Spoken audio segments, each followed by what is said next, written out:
Hello beautiful people, welcome back to my channel. I am so excited that you're here and very excited to be sharing today's video. So I've kind of been toying with the idea of this video topic. I've been plant-based for about 6 years now and I cook with tofu very often. And one of the main reasons why I really enjoy eating tofu is because it really absorbs whatever flavors you add to it, one, and two, it is high in protein. So when people are asking on a plant-based diet, how do you get your protein? I'm getting it from a number of sources. However, tofu does tend to be that plant-based protein source that I enjoy most. When I first started my journey, I wasn't too sure on how to even get tofu to taste good. I think that's the main thing. When you try tofu, maybe like at a restaurant, or it's your first time making it, you are like, what is this? But when you learn how to cook it right, it is so delicious. And since I cook with tofu so often, I feel like it was only right for me to record and share a video where I kind of just talk through the ins and outs of cooking with tofu. And the first question is, what is tofu? What is it made out of? Tofu is actually made of dried soybeans that are then soaked in water and then boiled. From there, it is either turned into silken tofu, firm tofu, extra firm tofu, or super firm tofu. And soybeans are also used for other things like soy milk or tempeh, but in this video we're just focused on tofu. And I can already see people typing now. Before you say tofu is bad for you, I did leave some resources in the description for you to check out. There are videos, there are articles based off of my research and what works for my body. Tofu is perfectly fine for me. However, I know that there are some people who are soy intolerant. So if that is you, all of the tips and recipes I plan to share in this video can easily be replicated with fava bean tofu, chickpea tofu, pumpkin seed tofu, lentil tofu. There are so many options out there if you are soy intolerant or if you're just very adamant about not consuming soy. Now, the thing when it comes to tofu, not all tofu is created equally. For example, you have silken tofu, can easily be used for pasta sauce, dessert. I've seen that done before. And it can also be enjoyed as is. I've seen several recipes where people just enjoy the silken tofu with different toppings. I haven't tried that just yet, but that's an option when it comes to like the soft and silken tofu. When it comes to firm tofu, you have a bit more flexibility with what you make because it is a bit more firm. However, it's not as firm as like an extra firm or a super firm tofu. I use firm tofu for my tofu scrambles or my egg patties. When you move over to the extra firm and the super firm tofu, those are really great for recipes where you want something that is crispy, something that is meaty. So extra firm and super firm tofu, I tend to use that often for like a shredded tofu, a crispy tofu, my tofu bacon, or crumbled tofu.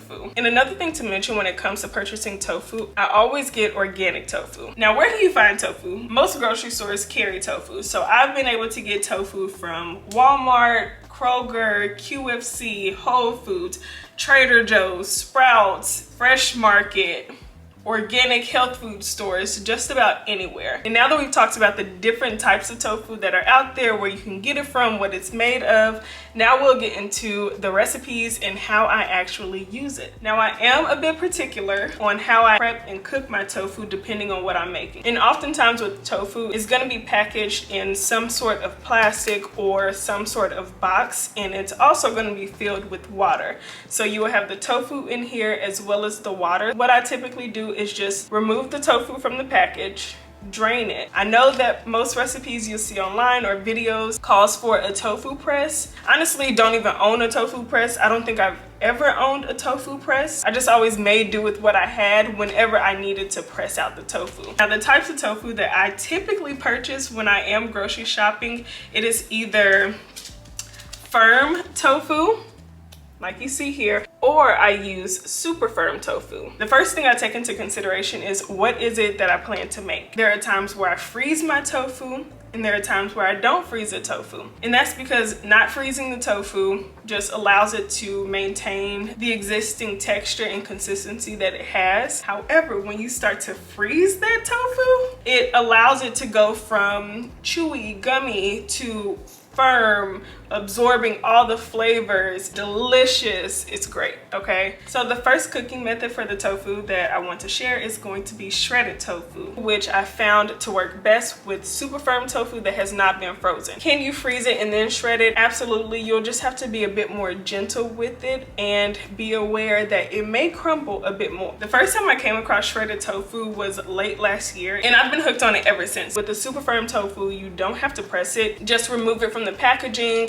and gently squeeze the excess water out, and you can begin cooking with it. For the most part, because it is super firm, really packed tight, there's not a lot of water in it, so you don't need to press the super firm tofu. I just take this and I begin to shred it. I'll show you that process right now and a delicious way to enjoy it. Now, this is a recipe that I've shared in a previous video, but I think it does a great job at demonstrating how to actually shred the tofu.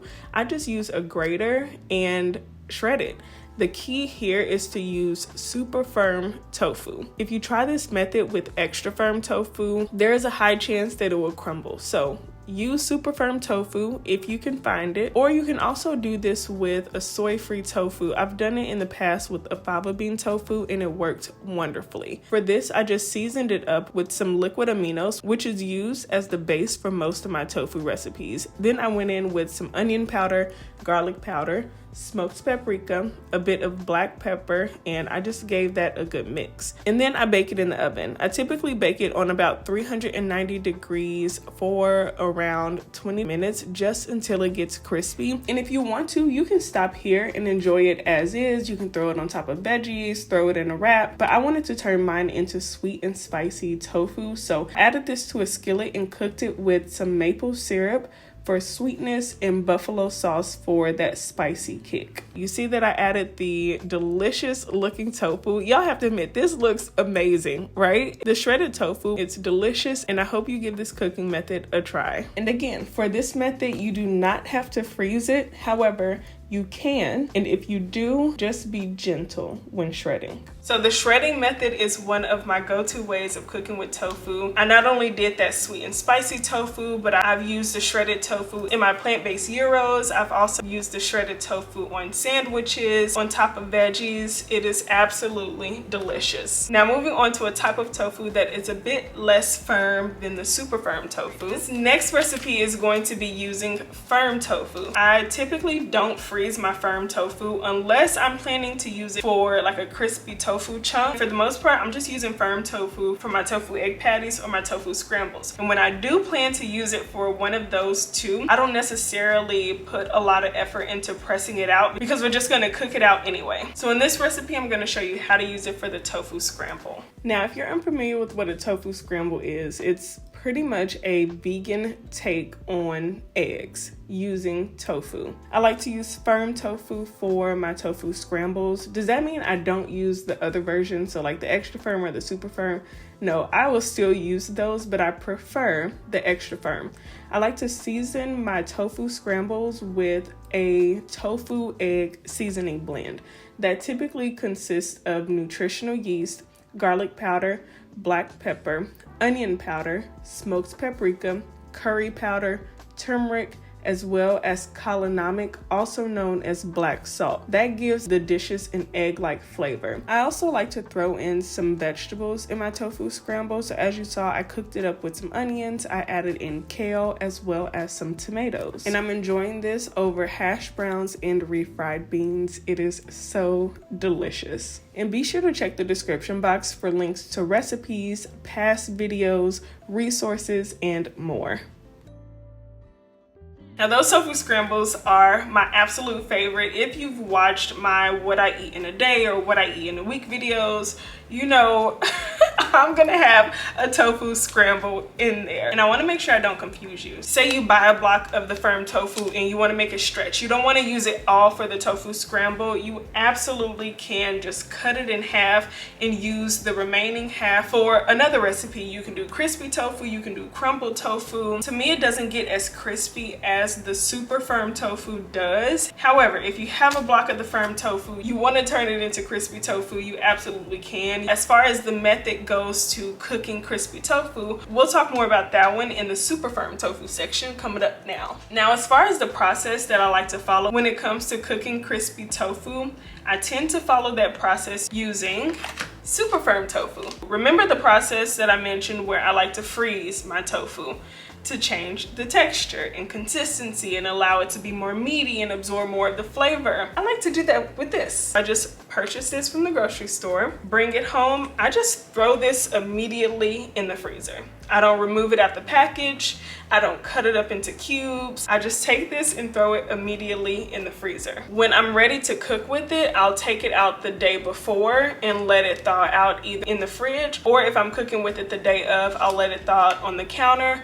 You could also throw it in the microwave as well. So once the tofu is fully thawed out, you'll just remove it from the package, give it a nice little squeeze to remove the excess water out, and then you'll begin to prepare for the crispy tofu, which we'll get into how to do that now. When it comes to crispy tofu, I like to break mine up into chunks. So I just break it into bite-sized pieces. You could also cut this into cubes if you'd prefer.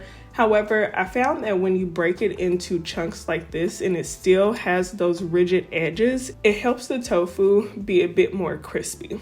And if you look closely at that tofu, you can tell that this one looks different than most. And that's because 1, it's been frozen, and 2, it's super firm. When I am making crispy tofu chunks, I add a bit of liquid aminos, but you could also do coconut aminos or soy sauce. But I almost always toss it in cornstarch because that helps it crisp up.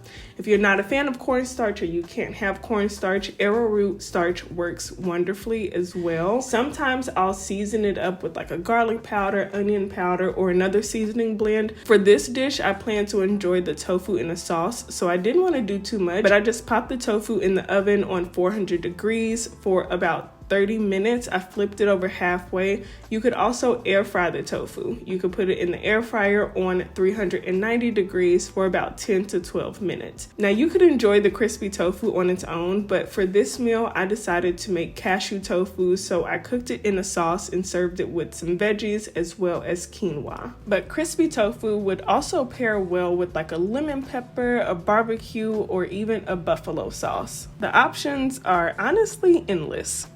So those are my 3 main cooking methods when using tofu, and there are still more options out there for you to use. However, the firm, extra firm, and super firm tofu tend to be my go-to types of tofu. And if you prepare your tofu a completely different way, please leave it in the comments because I'm always learning, and I know that those who are watching this video could also learn from you as well. So please leave tips and suggestions in the comments so that we can all learn from each other. I hope that you found this video helpful. I hope that it inspired you and encouraged you and showed you that you can cook with tofu. If I, somebody who did not grow up following a plant-based diet, I know if I can do it, you can too. It just takes a little bit of creativity, takes you to be a bit more intentional with your process of how to cook it. I think the first step is really just getting over the hump in your mind of, okay, I'm about to do this. I'm about to cook with tofu. Because once you get into it and you begin to flavor it up, the options are endless, and I know that you'll enjoy it. You can make these exact 3 recipes, or you can even get creative and switch it up a bit. Please give this video a thumbs up. That lets me know that you enjoy content like this. Leave me a comment letting me know